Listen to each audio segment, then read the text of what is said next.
నవకవితా ప్రకాశం అనే ఒక పుస్తకాన్ని కూడా తయారు చేయించి ప్రచురించి ఈరోజు ఆవిష్కరణకు కూడా ఏర్పాట్లు చేసినటువంటి తెలుగు సాహితీవనం అధ్యక్షురాలు శాంతికృష్ణ గారికి మొదట నేను ఎన్ని ధన్యవాదాలు చెప్పినా తక్కువే. వారు ఈ పుస్తకాన్ని ఒక్కటే కాకుండా ఒక 5-6 పుస్తకాలకి సంబంధించినటువంటి నిత్య శ్రమ నేను వారిని ఫోన్లలో గమనించాను. వారు తర్వాత నాలాగే మేము ఫోన్లలో మాత్రమే మాట్లాడతాము, నిజానికి సలహాలు సూచనలు అని చాలా చెప్పారు. కానీ వారు సత్యాజీ గారు, ఇంకా దీని వెనక అరుణానాయుడు తోట గారు, తిక్కా సత్యమూర్తి గారు, ఈ నలుగురు నిరంతరం కనీసం ఒక 10 ఫుల్ డేస్ అయినా శ్రమించి ఈ పుస్తకాన్ని తీసుకొచ్చారు. వారికి మొదట వినమ్రంగా నమస్కారాలు తెలియజేస్తూ ఉన్నా, ధన్యవాదాలు తెలియజేస్తూ ఉన్నా.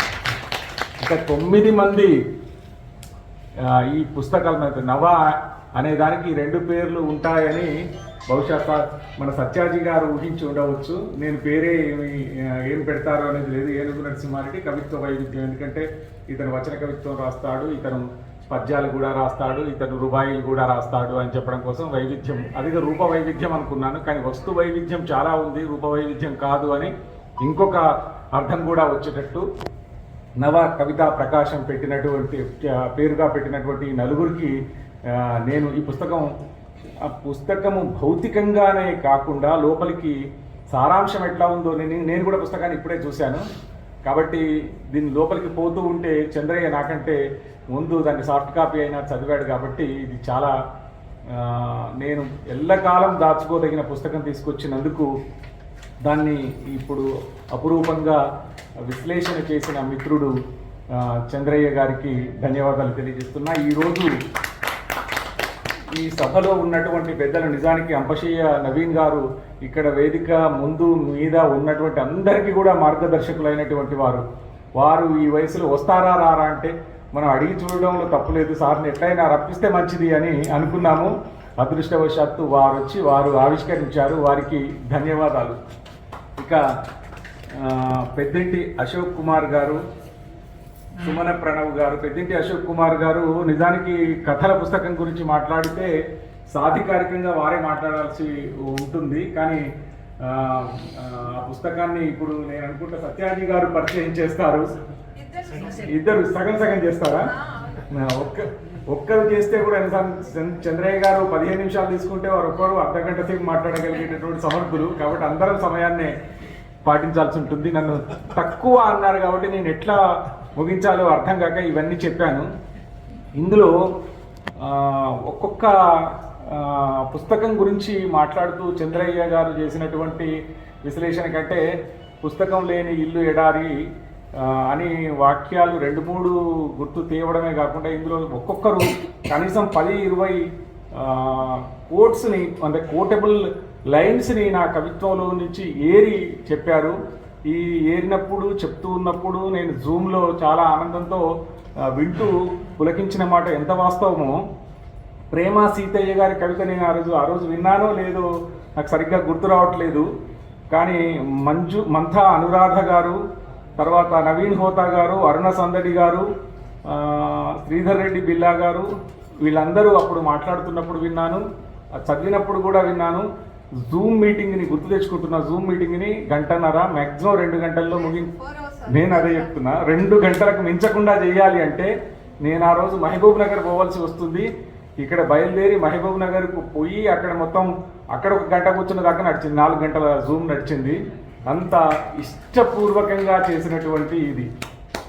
ఇందులో ఒక మాట చెప్పాలి ఏంటంటే తెలుగు సాహితీవనంకు నేను సత్యాజీ ఏవో సలహాలు సూచనలు ఇస్తూ ఉంటాం, మమ్మల్ని బాగా ముందుకు నడిపిస్తూ ఉంటారని శాంతికృష్ణ గారు ఎప్పుడూ చెబుతూ ఉంటారు.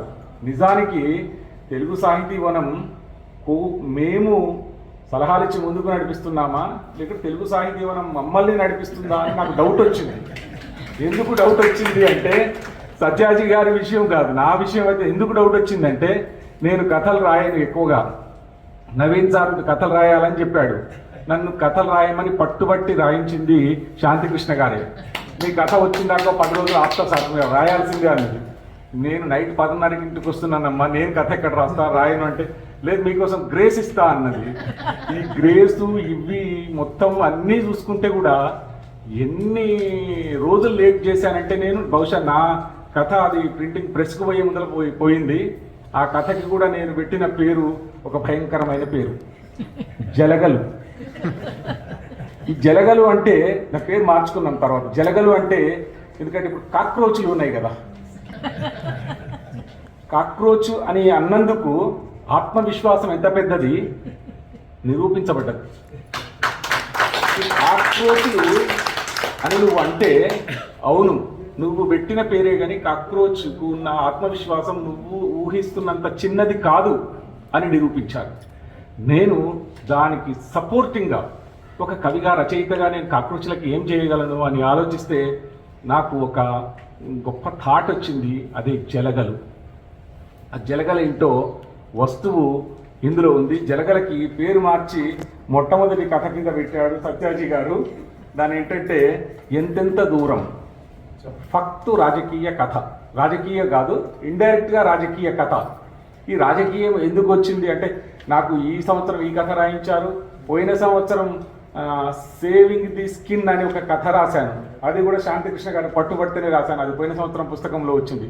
అంతకంటే ముందు ఒక కథ రాయించారు నా చేత, ఏంటంటే ఇద్దరు ఆడపడుచులు ఎన్ని కొట్లాటలైన కుటుంబాల మధ్య ఉండరిగాక వాళ్ళ ఆడవాళ్ళ మధ్య ఉండాల్సిన రహస్యాన్ని అంతే ప్రేమగా దాచుకుంటారని చెప్పడం కోసం నేను చెప్పిన ఒక కథ. అది నిజానికి సామాజికంగా భూములకు సంబంధించిన విలువలకు సంబంధించిన కొట్లాటల మధ్య కూడా ఒక ఆడబిడ్డ దగ్గర ఒక మరదలు ఈ 20,000 కొంచెం దాచిపెట్టి వదినా అని ఇస్తే కొట్లాట ఫుల్ ఫైటింగ్ అయిన తర్వాత 20,000 మర్చిపోవచ్చు, నువ్వు ఎప్పుడు ఇచ్చినావమ్మా నాకు అంటే అయిపోతుంది.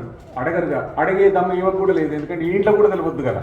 కానీ దాన్ని కొట్లాటే నీ 20,000 అయినా ఇచ్చిపోయే కథని ఒకటి. ఇవన్నీ గుట్టు కథ పేరు గుట్టు. ఆ గుట్టుని మాత్రం కాపాడుకుంటారు స్త్రీలు అని చెప్పడం కోసం ఈ కథలన్నీ నా చేత రాయించి నన్నే తెలుగు సాహిత్యవనం ముందుకు నడిపిస్తుంది అని అనిపించింది.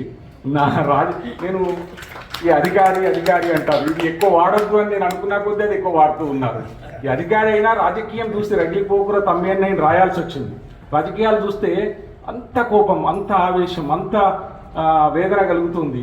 నిన్న మొన్న కొద్దిగా ఆత్మసంతృప్తి కలిగింది అక్కడ ఢిల్లీలో చూసిన తర్వాత. అంతకుముందు సత్యాజీ గారికి తెలుసు, 7 కోలల బాయి రాసేటప్పుడు కూడా ఈ రాజకీయాల మీదనే రగిలిపోయి రాసింది. మొత్తం మీద నేను కవిత్వం గురించి వేసిన పుస్తకం గురించి థ్యాంక్స్ చెప్తున్నాను కాబట్టి ఒక పద్యం చెప్పక తప్పదు. ఏంటంటే రాజకీయాలు నా కవిత్వంలో అవిభాజ్యమైన వస్తువులు ఎందుకయ్యాయంటే నేను చాలా దగ్గర నుంచి చూస్తుంటా, మీకంటే కొంచెం ఎక్కువ దగ్గర నుంచి చూస్తుంటా. రాజకీయ నాయకులు ఎట్లా చేస్తారు అంటే ఇంటికి వచ్చి ఓట్లు అడిగేటప్పుడు అని ఒక పద్యం చెప్పాను. ఏంటంటే ఆకిట్ల ముగ్గేయ అక్కయ్య నేనున్న నని నజాకతు చేయు నష్కగొట్టు, ఇంటి లోపల దూరి సంటి పోరల గుంజి సంకనెక్కించుక సంబురపడు, పెరటికి పరుగెత్తి పెండకళ్లను తీసి పశులకు మేతేసి పక్కుమనును, మూల్గి మంచమునున్న ముసలాయనను చేరి ఒగలైన కన్నీళ్లు ఒలకబోయు, ఎన్నికల వేల లీడర్లకెన్నికలలో ఎన్నడునురాని గడపల నన్నడొచ్చు, ఎప్పుడాడని మాటలు అప్పుడాడు, ఎన్నికలు వస్తే నటరత్న ఎవ్వడేని, మాయ మాటల హామీల మర్మమెరిగి గుర్తు లేకుండా ఓటెట్ల గుద్దుతావు, ఓరి ఎంకన్న దోస్తుగా ఒర్లుబోతూ ఒక్క మాట అన్న వినవార తిక్కలోడా అని ఇట్లా 100 పద్యాలు రాశాను. 100 పద్యాలు చివరికి నామాల రవీంద్ర సూరి కూడా ఒక 30-40 పద్యాల దాకా పాడి రోజొక్కటి అప్లోడ్ చేస్తున్నాడు. అట్లా సుమారుగా 8-9 మంది ఇప్పటిదాకా ఆ పద్యాలు పాడుతూ ఉన్నారు అంటే నేను ఏ రాజకీయ పార్టీని వ్యతిరేకించలేదు, రాజకీయ నాయకుల వర్తమాన స్వభావాన్ని వ్యతిరేకించి రాసిన కవిత్వం ఉంది ఇందులో.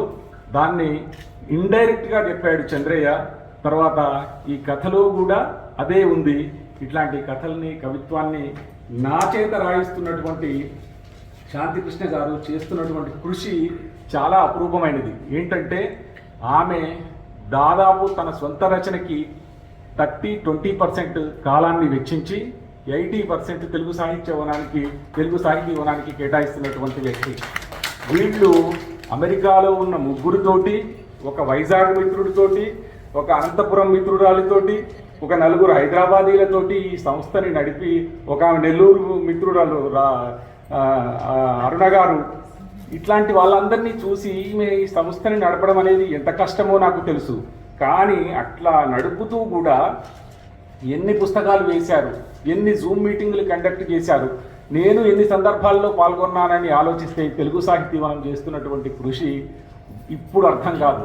ఒక 10 ఏళ్ల తర్వాత 20 ఏళ్ల తర్వాత దీని రికార్డు ఉండాలి. వాళ్ళు వేసిన పాడవే కోయిల, వసంత వీచిక, సమరధీర, ఎన్నో వర్ణాలు, అలవోక, మిళిత, వేడుక అనే కవితా సంపుటాలు, ఆ కవితా సంపుటాల చాలా వాటిల్లో నా కవిత కూడా ఉంటుంది. ఇప్పుడు మనం ఇక్కడ ముందున్న వాళ్ళందరి కవితలు కూడా ఉంటాయి. అట్లాగే అంతర్వాహిని అనే కథా సంపుటి, కడలి, విభిన్న, ఇప్పుడు తెచ్చినటువంటి గమనం, ఇందులో కూడా మనందరం ఒక్కచోట కలుసుకుంటాం. మనందరం ఒక్కచోట వ్యక్తిగతంగా ఎప్పుడు కలుసుకోలేము, కానీ ఈ పుస్తకంలో కలుసుకుంటాం. ఇదంతా తెలుగు సాహితీవనం చేసింది. ఇంకా ఒక భిన్నమైన పని చేసింది తెలుగు సాహితీవనం విమర్శలో, విశ్వ సాహిత్యాన్ని. ఇది మాత్రం మిగిలిన చాలా సమూహాలు చేసే పని కాదు, చాలా సమూహాలు చెయ్యలేని పనిని విశ్వ సాహిత్యాన్ని కూడా తెలుగు సాహితీవనం చేసింది. ప్రపంచ సాహిత్యంలో ప్రసిద్ధ గ్రంథాలు 12ంటిని ఏరి దాని మీద పాఠం చెప్పించి వ్యాసాలు రాయించి పుస్తక రూపంలోకి తీసుకొచ్చింది. దానికి కంటిన్యూయేషన్గా నాలాంటి సామాన్యుడి కవిత్వాన్ని గురించిన విశ్లేషణ చేయించి పుస్తకం కూడా తీసుకొచ్చింది. తెలుగు సాహిత్యవనానికి నేను 2 మాట సలహాలు ఇస్తే ఇవ్వచ్చు, కానీ తెలుగు సాహితీవనమే నన్ను నువ్వు ఇది రాయి, అక్కడికి వెళ్ళి ప్రసంగించు అని చెప్పి నన్ను కూడా ఎంకరేజ్ చేసింది. కాబట్టి పరస్పర పూరకాలు సాహిత్యం చేయాల్సిన పని చేస్తున్నందుకు ధన్యవాదాలు. నమస్కారం.